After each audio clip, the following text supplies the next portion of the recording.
İzahı zamanı deməli bizə qeyd edir ki, alkan var, molekulda protonların sayı. Alkanımızın formulu CnH2n plus 2'dir. Bunlarda proton sayı 8n plus 2 düsturu ilə, neutron 6n düsturu ilə tapılır.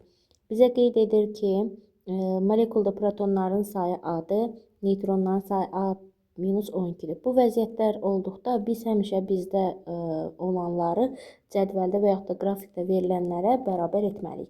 Məsələn, burada deyir proton sayı A-dır.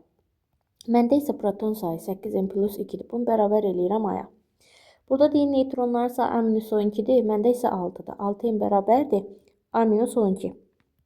Bu şəkildə sistemi təminiyə alırıq və bunu həll edəcəyik indi. Burada A-nın yerinə gətirib 8n qoysaq, 6n bərabərdir 8n plus 2 minus 12.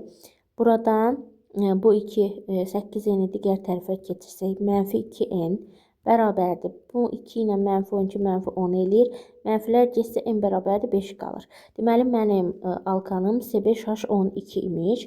Məndən sigma rabitələrin ümumi sayını istəyir. Uşaqlar, açıq quruluşlu alkanlardır da, açıq quruluşlu zəncirdir.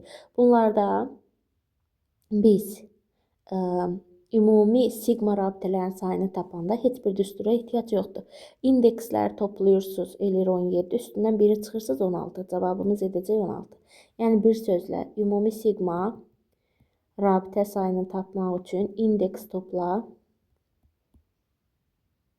çıx 1 şəklində hesablaya bilərsiniz. Sonra keçək. Burada cavabımız təbii ki 16. Keçirəm ikinciyə. Yenə deyir protonların sayı A, molekulda neutronların sayı A-12. Gətirək burada tənliyimizdə gördüyünüz kimi bərabərliyi təzdən yazaq. Burada A verib protonların sayı A yazıram. Burada A-12 yazıb, mən də 12 yazıram. A-nın yerinə gətirib yerinə qoysam 6n bərabərdir 8n plus 2. Yəni A yerinə bunu qoydum. Minus 12.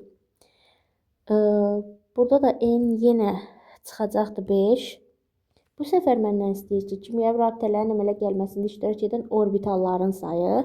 Deməli, hər rabitəni yadınızda saxlayın. Hər rabitəni 2 orbital əmələ gətirir.